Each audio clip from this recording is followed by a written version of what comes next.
네, 윤 대통령 탄핵 심판 선고가 하루 앞으로 다가오면서 정치권의 긴장감이 높아지고 있습니다. 여야는 각각 기각과 파면 결정을 촉구하는 막판 여론전에 힘을 쏟고 있습니다. 오늘은 장성호 전 건국대 행정대학원장 그리고 김진욱 전 민주당 대변인 함께하겠습니다. 두 분 어서 오십시오. 네, 안녕하세요. 안녕하십니까? 자, 이제 13시간 남았습니다. 내일 오전 11시니까요. 윤 대통령 탄핵 심판을 앞두고 오늘도 헌재는 결정문 조율에 이제 매진을 했는데 장 교수님, 네. 이제 뭐 결론은 났다고 봐야죠?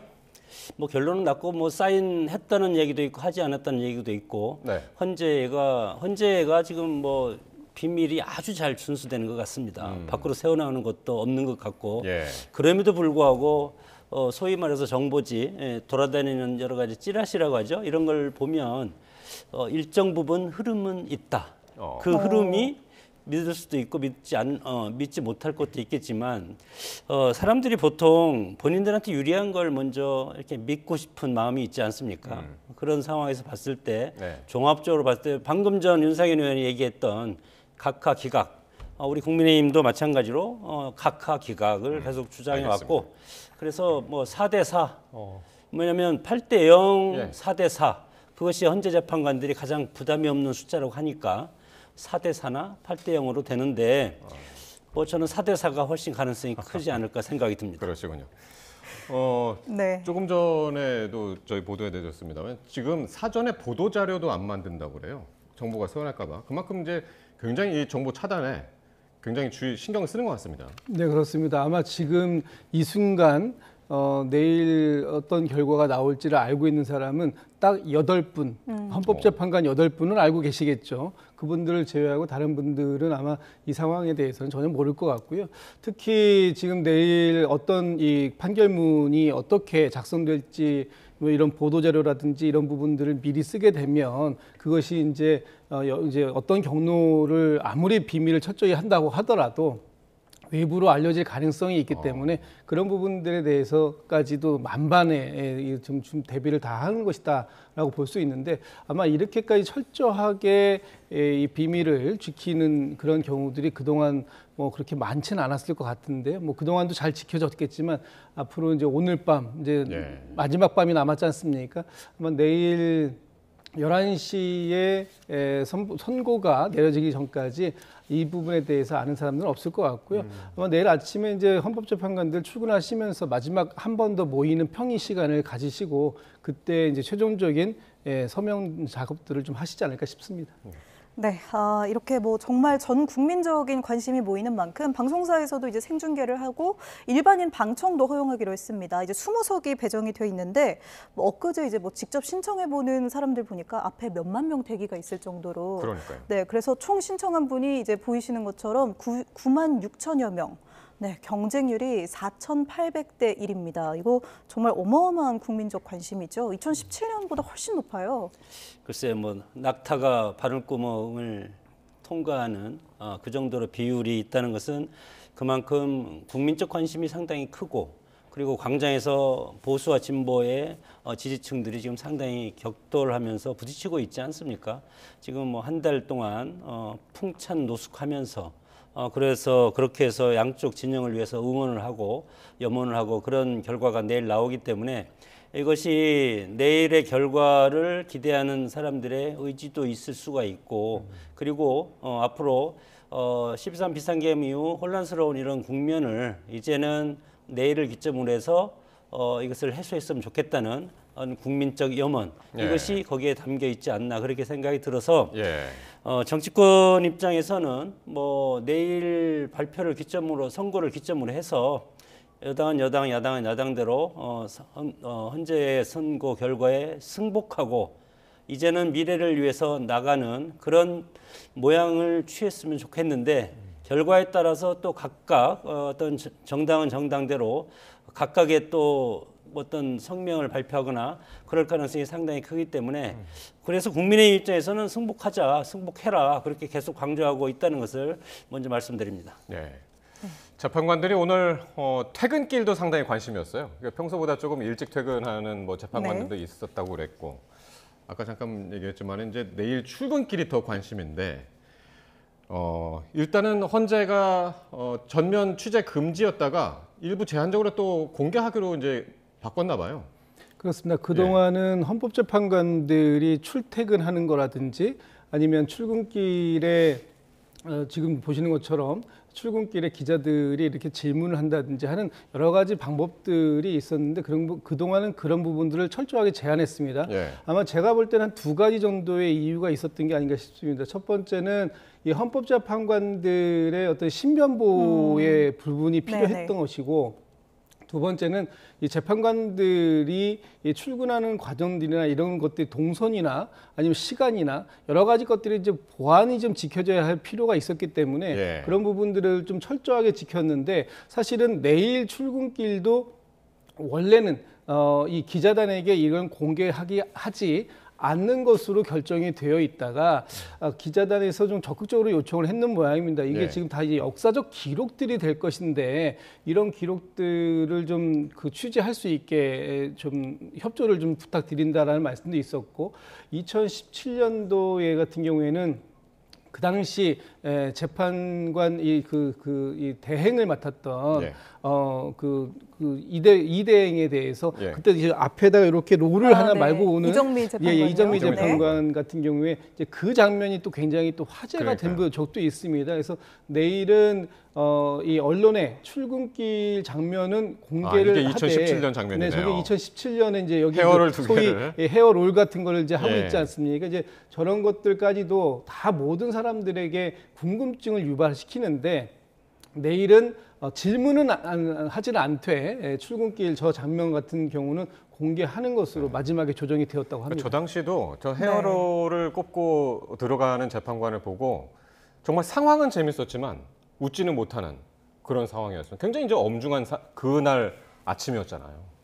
예. 그때보다도 지금은 훨씬 더 엄중하지 않습니까? 네네. 그럼에도 불구하고 그 당시에도 상당히 엄중했다고 하는데, 그렇습니다. 그때와 비교해서 지금 전개되는 여러 가지 추이나 상황, 정치권의 반응, 그리고 정치권의 움직임을 보면은 훨씬 더 자극적이고 더 파괴적인 그런 모습을 보이고 있기 때문에 굳이 재판관들이 뭐 출근하는 거, 퇴근하는 거 지금 그 앞에서 헌재 시위를 하면서 보면은 재판관들의 차량 번호까지 다 지금 알고 있습니다. 뭐 유튜버들이라든가 거기에 뭐 시위하는 분들이 그런 차원에서 굳이 저런 것을 언론에 공개해서 재판관들의 출근하는 모습은 그래도 뭐 사생활이지 않습니까?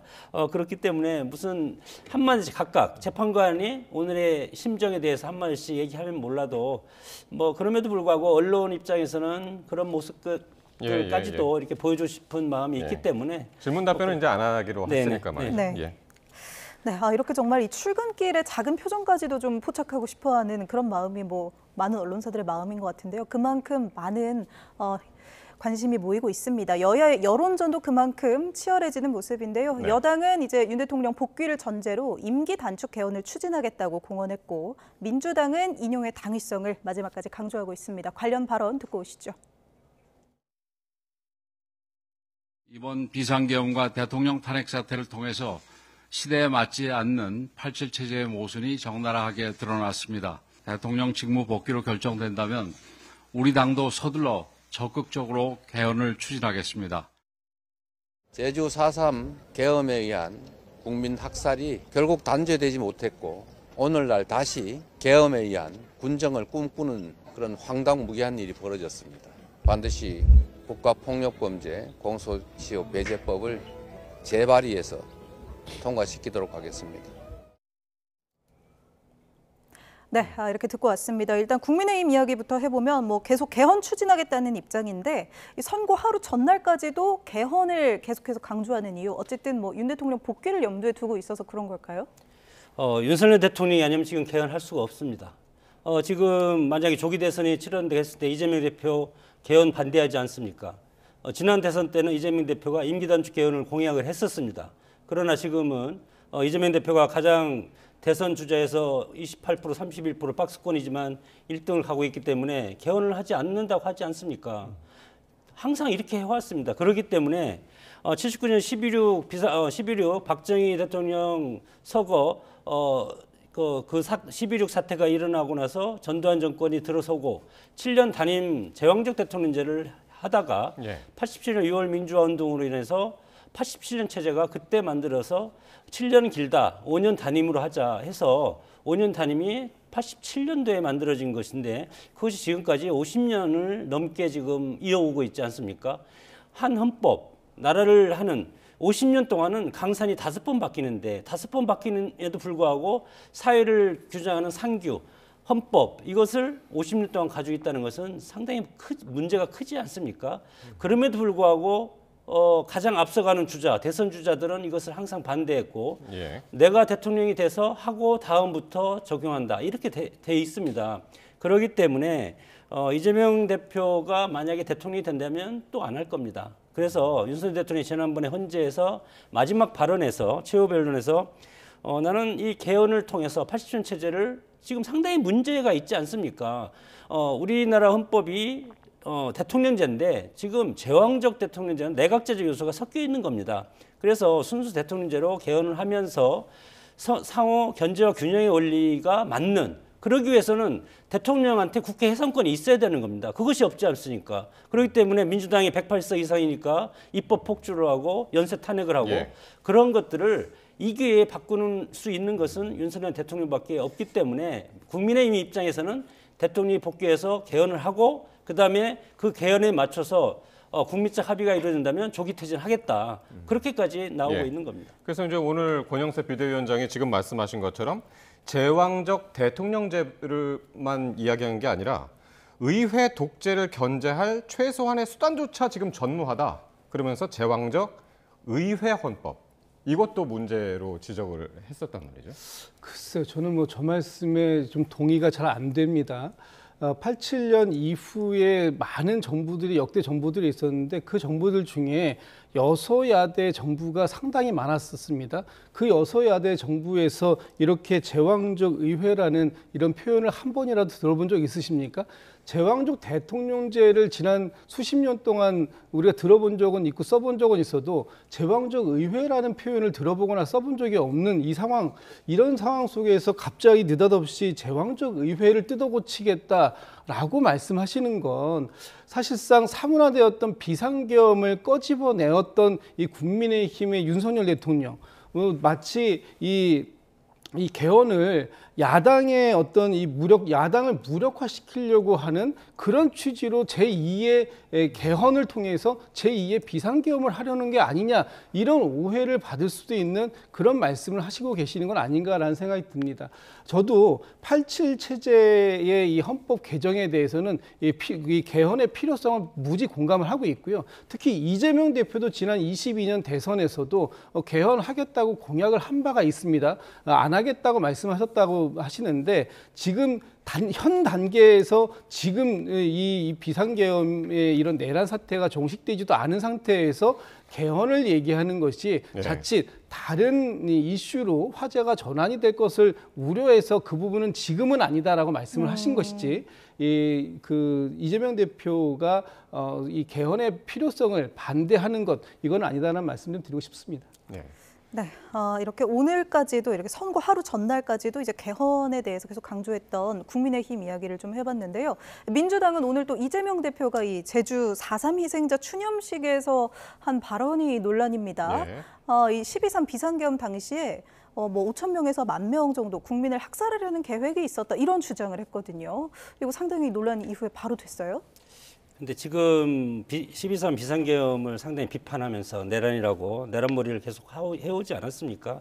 내일 헌재 판단을 보면 알 것입니다. 그것이 내란인지 아닌지, 헌법에 정말 심각하게 위반했는지 아닌지는 그것은 헌법기관, 국가를 헌법을 수호하는 기관에서 판단을 하면 우리가 인정하고 그것에 대해서 따를 수밖에 없지 않습니까? 그럼에도 불구하고 지난 비상계엄을 통해서 1만 명 이상을 학살할 계획을 세우고 있다. 네. 이런 것이 그러면 증거를 제시해야 됩니다. 책임 있는 지도자라면, 그리고 야권의 제1당, 야당의 당수고 차기 유력 대선 주자면 그거에 대한 증거를 제시를 해야 될 겁니다. 증거를 제시하고 않기 때문에 지금 국민의힘에서는 이거에 대해서 허위사실 유표고 명백한 허위사실이고 공론 분열을 예. 획책하는 그런 거라고 지금 강력하게 비판하고 있지 않습니까?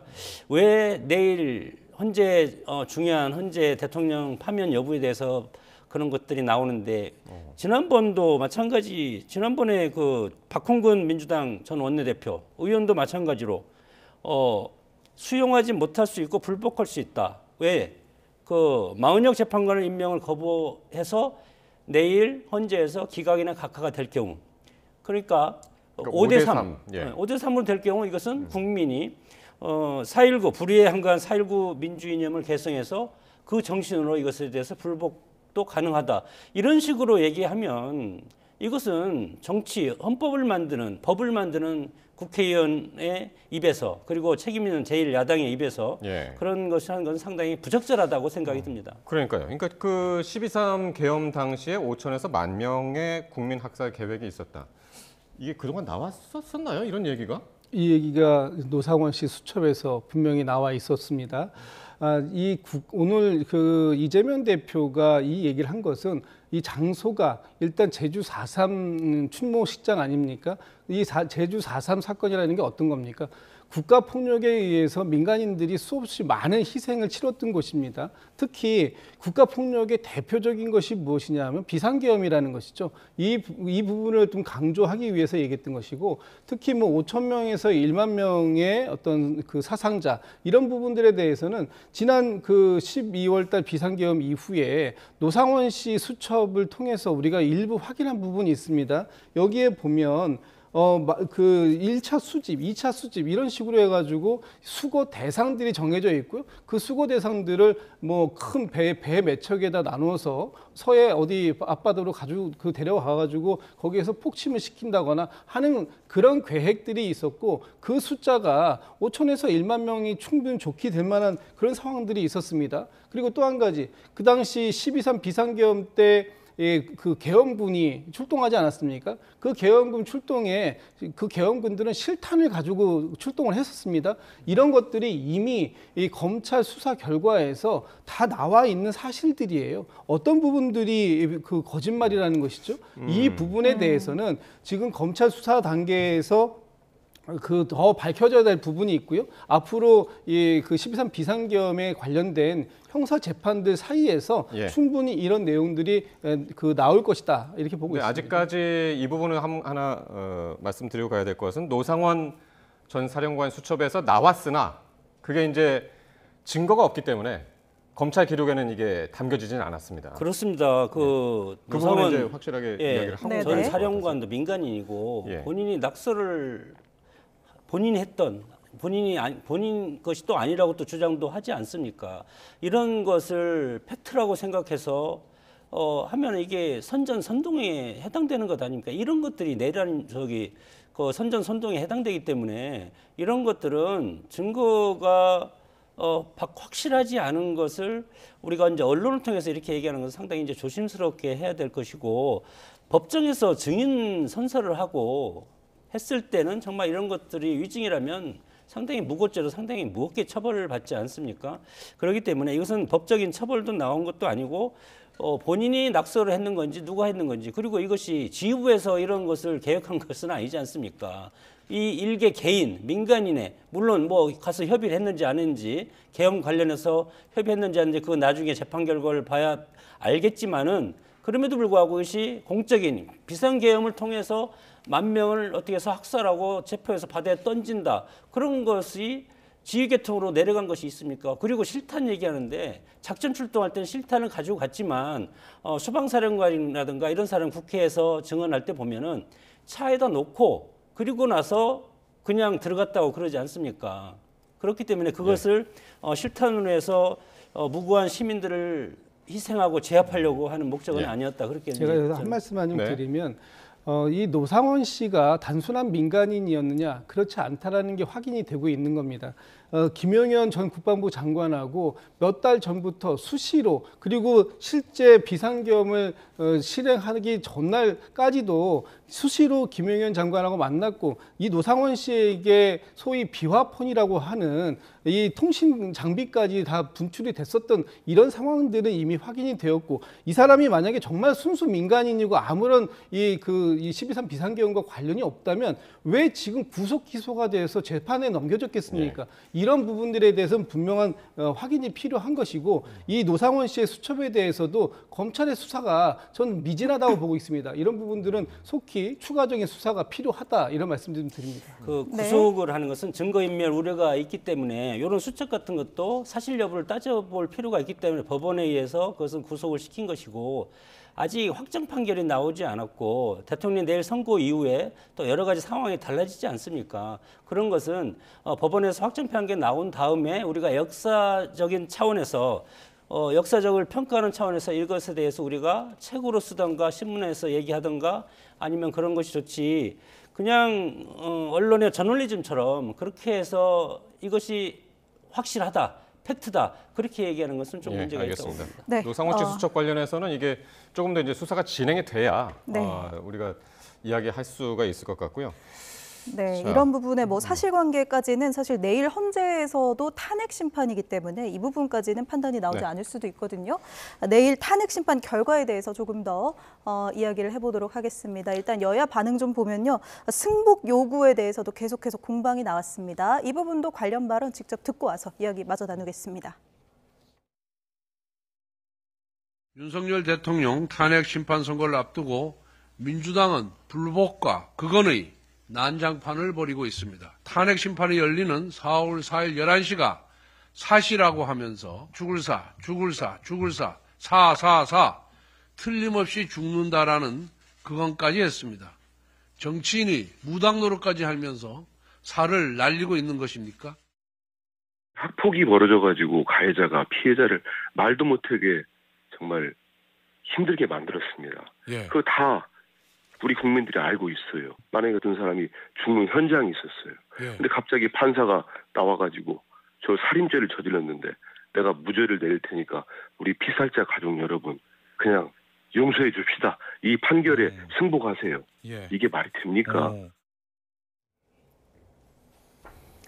예, 여당은 지금 민주당이 사실상 불복 선언을 했다라고 비판을 하고 있죠. 특히 이제 사시 11시를 이제 사시라고 이제 거론한 것을 보고 정치인이 무당 노릇을 하나 이렇게 이야기를 했습니다. 이거 어떻게 들으셨나요? 글쎄 뭐 이 부분에 대해서 얘기한 부분을 좀 그 농담 삼아 하신 부분도 있을 수 있는데 이 무속은 원래 여당 전매 특허 같은 거 아니었었습니까? 근데 이걸 가지고 뭐 야당을 비판하시는 건 좀 바람직하지 않다고 보고요. 저희 야당이 자꾸 불복한다 뭐 이런 말씀을 하시는데 지금 불복도 국민의힘의 전매 특허 같습니다. 특히 선택적 불복은 국민의힘이 더 많이 하고 있는 것 아닙니까? 지금 이 그 헌법재판소와 관련한 얘기만 국한해서 말씀을 드려봐도 이미 마은혁 재판관 후보자에 대해서 선택적으로 임명하지 않은 행위, 이것은 위헌이다라는 것이 헌법재판관 8분 만장일치, 전원일치의 판결입니다. 그런데 지금 국민의힘은 그 부분에 대해서 어떻게 하고 있습니까? 임명하지 말라고 얘기하고 있지 않습니까? 이게 이 승복하는 자세입니까? 헌법재판소에서의 위헌 결정에도 승복하지 않으면서 왜 그 어떤 부분은 본인들이 유리하다고 생각되는 부분은 승복해야 된다고 얘기하고 또 불리한 부분은 선택적으로 불복하고 이렇게 고무줄 잣대처럼 하는 이런 행위 좀 안 했었으면 좋겠다는 말씀 하나 드리고 또 하나는 진정성 부분을 좀 얘기해야 될 것 같아요. 이 승복의 진정성. 지난번 권성동 원내대표가 이재명 대표의 항소심 선고가 있기 직전에 이렇게 말씀하시더라고요. 이재명 대표는 항소심 재판부의 결과에 대해서 승복해야 할 것이다. 이렇게 말씀하시고 그날 저희 항소심 재판부가 무죄를 판단하니까 권성동 원내대표가 항소심 재판부에 대해서 무슨 재판관 개인의 성향까지 들추시면서 불복적인 자세를 말씀하시고 재판관을 공격했습니다. 그리고 바로 그 검찰에게 대법원에 즉시 상고할 것을 주문하고요. 그렇다면 만약에 내일 헌법재판소에서 지금 권성동 원내대표가 말씀하시는 것처럼 윤석열 대통령이 복귀하는 기각이나 각하의 판정이 안 나오고 인용을 통해서 파면 결정이 나오면 그때는 권성동 원내대표가 지난번 이재명 대표에게 했듯이 또다시 헌법재판관들 개개인의 성향이라든지 아니면 우리법 연구회라든지 이런 식을 빗대어 가지고 헌법재판소를 공격하지 말라는 안 하리라는 그런 보장을 저희가 어떻게 믿겠습니까? 그래서 권성동 대표가 이재명 대표에게 지금 계속해서 이렇게 승복을 강요할 것이 아니라 오히려 지금 이 헌정 유린 사태를 야기했기 때문에 헌법재판소의 재판대 위에 올라서 있는 윤석열 대통령에게 윤석열 대통령이 어떤 결정을 받든 승복할 것이라는 그런 부분들을 갖다가 얘기해야 되는 것이고, 그 부분에 대해서 윤석열 대통령에게 대통령께서 승복 메시지를 내셔야 합니다라고 그렇게 진언하고 간언해야 되는 그런 상황 아닙니까? 그런데 어떻게 이재명 대표에게 그런 말씀을 하시는지 저는 번지수가 틀려도 한참 잘못됐다 이렇게 말씀 좀 드리고 싶습니다. 네. 본인이 얘기하는 것보다 주변에서 이제 이렇게 얘기하는 것이 사실은 정당 차원에서 대통령은 국가의 대통령, 국민이 뽑은 대통령이지 않습니까? 그렇기 때문에 정당 차원에서 승복 메시지를 내는 것은 맞다고 생각이 듭니다.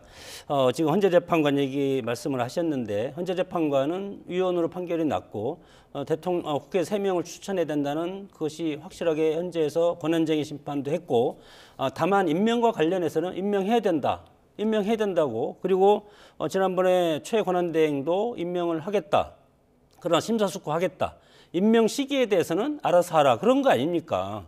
그렇기 때문에 지금 언젠가는 임명한다는 겁니다, 심사숙고해서.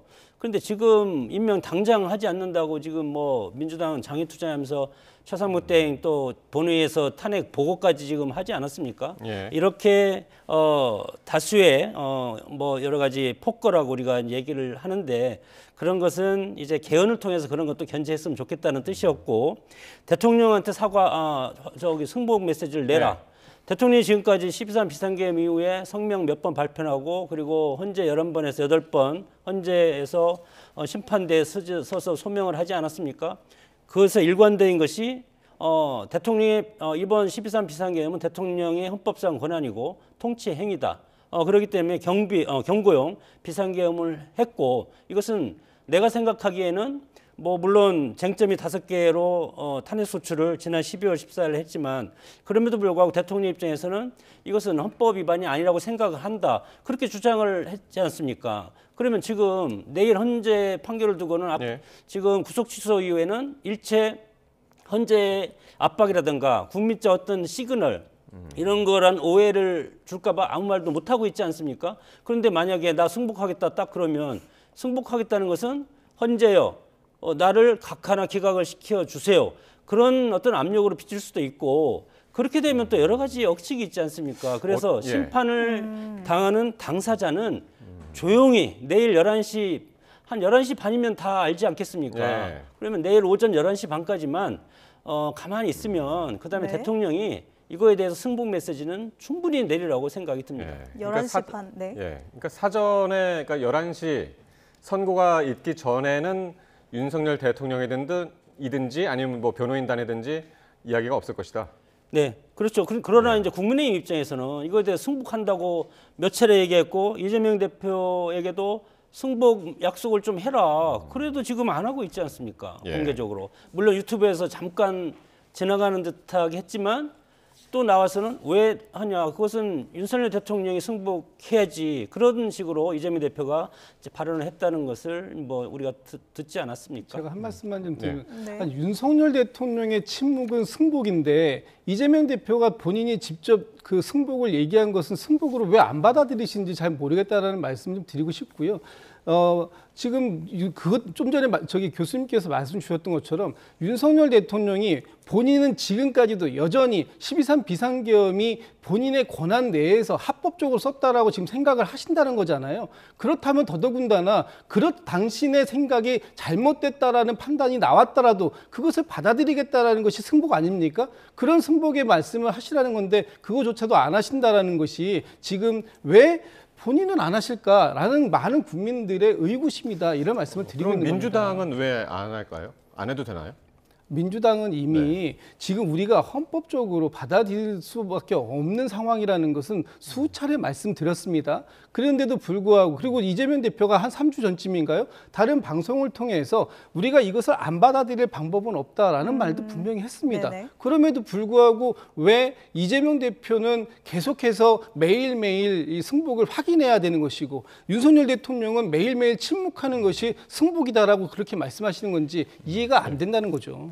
대통령이 여기서 불복을 한다고 한들 헌재에서 만약에 파면 인용이 나온다면 무슨 의미가 있습니까? 대통령은 원고이지 않습니까? 그리고 피청구인이지 않습니까? 피청구인 입장에서 헌재 국가의 어떤 심판을 받는 입장에서 그 당연히 그것은 처분을 달래 받겠다 그런 식으로 지금 사세로 돼 있고 지난번에 체포영장도 순순히 서울구치소에 가서 구속돼서 다시 풀려났지 않습니까? 대통령은 지금은 직무 정지가 되어 있기 때문에 아무 힘이 없습니다. 내일 헌재에서 선고가 날 때까지는 아무 직무상 힘이 없기 때문에 그냥 시키는 대로 할 뿐입니다. 내일까지는. 그런데 무슨 여기서 뭐 내가 그럼 그 말씀은 그러니까 침묵이 곧 승복을 의미하는 것이다. 그렇게 그럴 수밖에 말씀하시는 없다고 건가요? 봅니다. 예, 알겠습니다. 너무 잔인하지 않습니까? 일단 뭐 출석 여부도 사실 관심이 계속 이제 모였었는데 네. 뭐 불출석 하겠다 이렇게 또 결론이 났습니다. 변론기일에는 좀 적극적으로 윤 대통령이 참석을 했었는데 한 그러게요. 8번 정도 참석을 했었거든요. 불출석 결정에 대해서는 어떻게 보세요? 뭐 두 가지 의미가 있다고 보는데 질서 유지 뭐 광장에서 지금 뜨겁게 달아오르고 있지 않습니까? 아마 헌재 주변에서 뭐 보수나 진보 응원하는 분들이 오늘 밤을 새울 겁니다. 그래서 내일 그 헌재 주변에 몇십만 명이 모인다는 그런 뭐 보도도 있고 그런 상황에서 만약에 대통령이 현장에 선고에 법정에 들어선다고 하면 그 경호 관계가 보통이 아니지 않습니까? 그리고 선고가 끝나고 나서 또 다시 복귀하는 것도 그 시민들이 결과에 따라서 어떤 일이 발생할지 모르기 때문에 지금 가포 비상을 내리고 있는 상태고 예. 또 중요한 것은 지금 내일 헌재 선고가 1시간이 될지 2시간이 될지 네. 쭉 읽고 판결문을 선고문을 읽지 않겠습니까? 그러면 네. 그 앞에서 그냥 있어야 되는 것인가?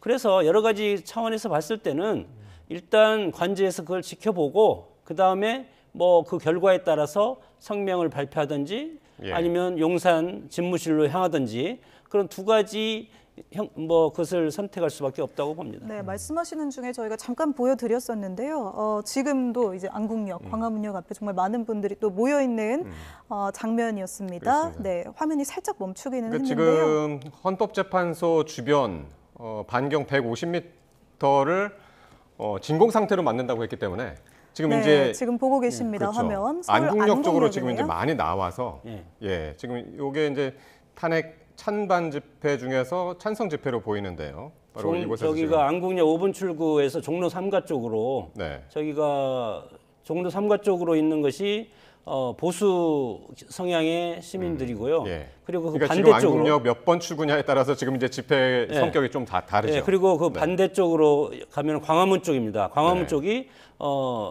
민주당 지지 세력들이 그쪽으로 지금 가 있습니다. 예. 이 시간에도 지금 예. 지금 10시 반이 된 상황인데도 네. 지금 이 시각 현재 저렇게 집회 인원이 지금 많이 보이고 있습니다. 아니 밤을 새웁니다. 예. 네. 요 반대 집회도 저희가 이제 화면 잡히는 대로 네, 또 준비되는 보여드리도록 대로 하겠습니다. 보여드리도록 네. 하겠습니다. 네. 윤 대통령 불출석 여부에 대해서 계속 이야기를 좀 하고 있었는데 네. 이제 뭐 불출석하기는 했지만 선고 이후에도 뭐 어떤 메시지를 낸다든지 아니면 불출석 여부에 대해서 뭐 민주당은 어떻게 보십니까? 뭐 불출석에 대해서 뭐 특별한 입장을 민주당은 갖고 있지는 않습니다. 어차피 지금 중요한 것은 윤석열 대통령이 내일 그 헌법재판소에 출석하느냐, 출석하지 않느냐 하는 부분은 사실은 뭐 중요한 부분은 아닌 것 같고요. 내일 헌법재판소에서 어떤 결정이 특히 인용의 결정이 나왔을 때 그 이후에 뭐 기각이나 각하의 결정이 나오면 윤석열 대통령이 뭐 다시 직에 복귀하는 것이기 때문에 그 부분에 대해서는 제가 따로 뭐 설명드리지는 않아도 될 것 같고요.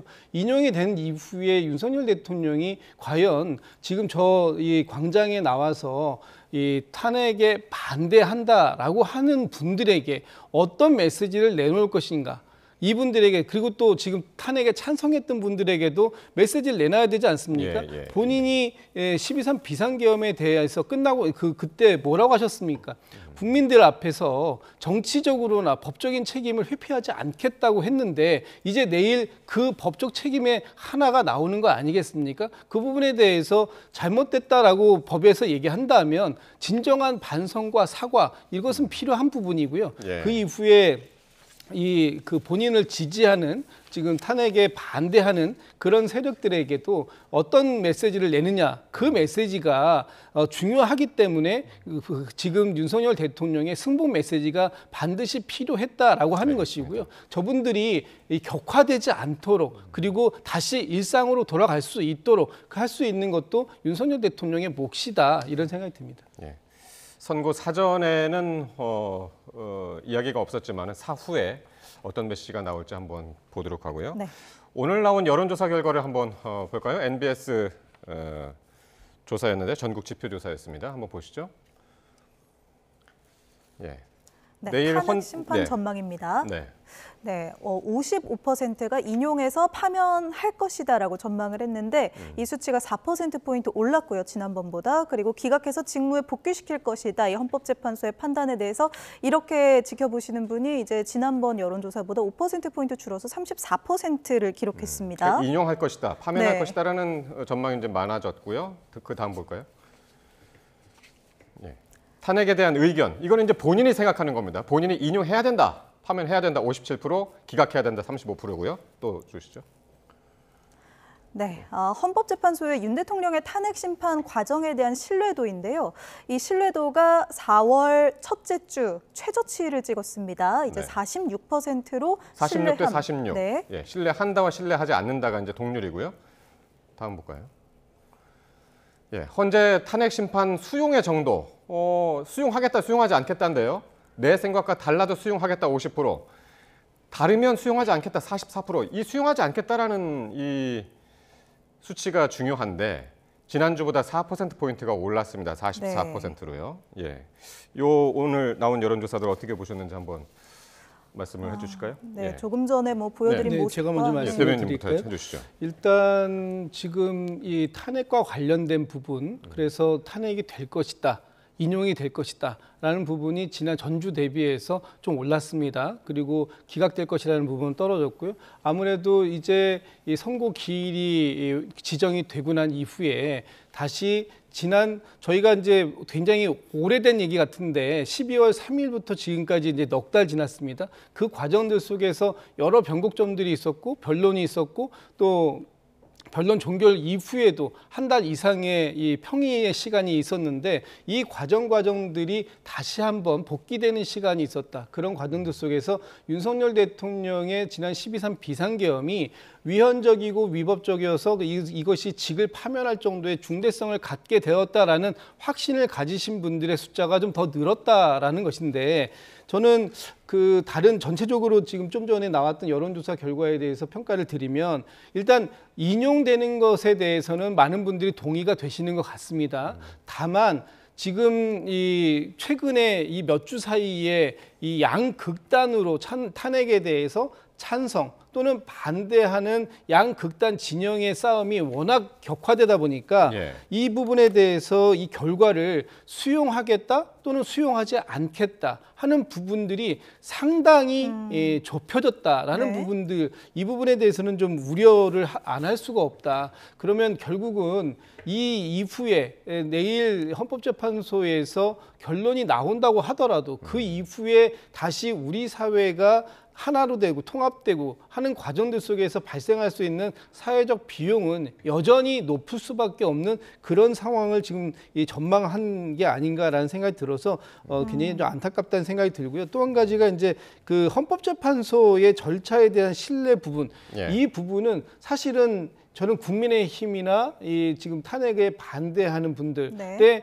효과가 이제 영향이 매우 컸다라고 봅니다. 지금 네. 헌법재판소에 대해서 굉장히 부정적인 시그널들을 그 사이에 많이 그 얘기를 했고 예. 특히 헌법재판관들이 정치적인 성향 또는 어떤 특정의 이 경도되어 있는 그런 부분들처럼 공격을 했던 부분들이 알겠습니다. 우리 스스로가 헌법재판소의 신뢰도를 떨어뜨린 부분에 일조하지 않았나 이런 생각이 듭니다. 네, 조금 전에 저희가 이 탄핵 찬성 집회를 하는 안국역 인근의 실시간 모습을 보여드렸고 방금은 이제 오늘 낮 탄핵 반대 집회를 벌이는 또 단체들의 모습을 보여드렸습니다. 그러니까 오늘 찬반 집회가 어떻게 이루어지냐면요. 오늘 찬성 집회는 조금 전에 보신 것처럼 안국역 출구 앞에서 철야 농성이 있을 것이고 지금 현재도 반대 집회도 지금 열리고는 있습니다. 광화문 동아면세점 앞에서 밤샘 집회를 한다고 그러고 내일 10시에는 이제 그게 이제 한남동으로 옮겨서 집회가 이어질 거라고. 그렇습니다. 예, 이 이전 조사와 비교해서 수용하지 않겠다는 응답이 4%포인트나 늘었거든요. 그러면서 이렇게 또 찬반 집회로 양쪽이 갈린 모습도 저희가 보여드렸는데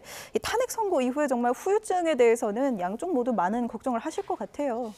그래서 애초에 그 탄핵을 하기 전에 탄핵보다는 개헌이라든가 이렇게 정치권에서 합의해서 지난 박근혜 전 대통령 탄핵 때 우리가 4명이 사망을 하고 상당히 불상사가 많지 않았습니까? 그렇기 때문에 그런 반면교사를 삼아서 그런 절차를 밟으면 안 된다.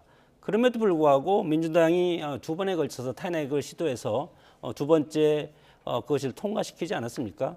그래서 그 이후로 아스팔트에 지금 보수 지지층과 진보 지지층들이 지금 매일 지금 뭐 나와서 지금 뭐 여러 가지 깃발을 흔들면서 또 성족이나 태극기를 흔들면서 그런 시위를 하고 있지 않습니까? 이런 갈등이 한국 정치의 구조적인 측면이 상당히 강하다. 그 구조적인 측면을 하려면 내일 선고 물론 불법의 중대성이 있냐 없냐 이것이 현재에서 여론조사 결과가 중요한 것은 아닙니다. 여론조사라는 것은 순식간에 바뀔 수가 있는 거기 때문에 내일 현재 결과가 어떻게 나오든 그걸 기점으로 해서 그 나오면 나오는 대로 그리고 기각이 되면 기각이 되고 아니면 인용이 되면 인용이 되는 대로 그 다음 전략에 따라서 헌법적인 질서에 따라서 나라는 앞으로 가야 되지 않겠습니까? 뭐 이것이 예를 들어서 뭐 기각이나 각하가 된다고 해서 나라가 뒤집어지거나 하지 않습니다. 다시 새롭게 리더십이 세워져서 또 다른 그 국가의 발전을 위해서 매진할 수 있다고 봅니다. 예, 알겠습니다. 이제 12시간여 남았습니다. 12시간 뒤면은 윤석열 대통령에 대해서 윤석열 대통령이 파면되느냐 아니면 복귀를 하느냐 이 여부가 결정이 됩니다. 오늘 두 분 말씀 여기까지 듣죠? 네, 알겠습니다. 지금까지 장성호 전 건국대 행정대학원장 그리고 김진욱 전 민주당 대변인 두 분 함께했습니다. 고맙습니다.